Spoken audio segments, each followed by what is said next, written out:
Assalamualaikum warahmatullahi wabarakatuh. Perkenalkan, nama saya Balkis Dwi Inaleni dengan NIM 07012823280882. Di sini saya akan mempresentasikan hasil rangkuman saya mengenai bab 1 dari buku Hukum Administrasi Negara karya Dr.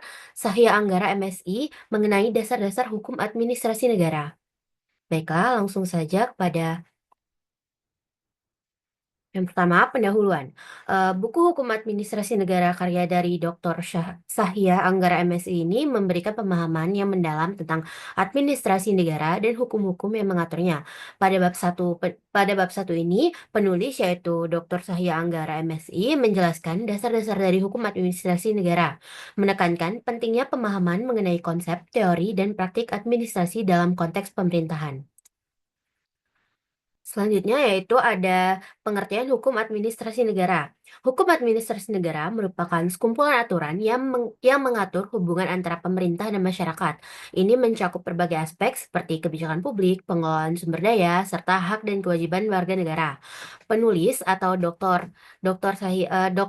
Sahya Anggara menggarisbawahi bahwa hukum ini tidak hanya berfungsi sebagai alat regulasi, tetapi juga sebagai sarana untuk menggapai good governance. Selanjutnya ada sumber hukum. Dalam hukum ini, Dr. Sahya Anggara juga membahas tentang sumber hukum yang menjadi dasar bagi hukum administrasi. Ia mengidentifikasi berbagai jenis hukum, termasuk undang-undang, peraturan pemerintah, dan dokumen resmi lainnya. Penjelasan mengenai sumber hukum ini penting karena memberikan konteks tentang bagaimana aturan-aturan tersebut dibentuk dan diterapkan dalam praktik.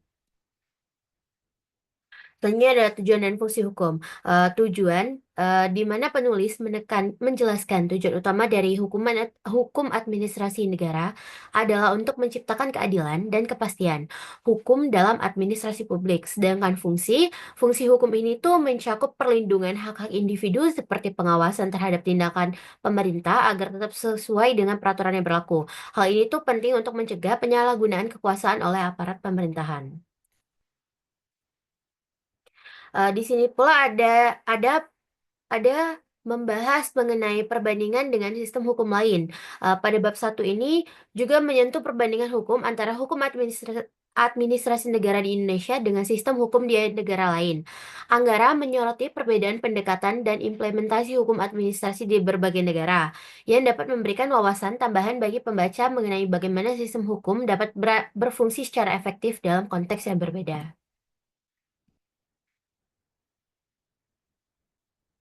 Baiklah, kesimpulan, mungkin secara keseluruhan pada bab satu buku ini memberikan fondasi yang kuat bagi pembaca untuk memahami kompleksitas hukum administrasi negara. Dengan penjelasan yang sistematis dan komprehensif, Dr. Sahya Anggara berhasil menyajikan materi yang tidak hanya informatif, tetapi juga relevan bagi mahasiswa dan praktisi di bidang administrasi publik. Pembaca diharapkan dapat mengaplikasikan pengetahuan ini dalam konteks nyata untuk mendukung terciptanya pemerintahan yang baik dan transparan. Mungkin sekian yang dapat saya jelaskan mengenai rangkuman dari bab satu buku Hukum Administrasi Negara. Apabila ada salah kata saya mohon maaf, apabila ada yang keliru saya mohon maaf. Kepada Allah saya mohon ampun. Saya akhiri. Wassalamualaikum warahmatullahi wabarakatuh.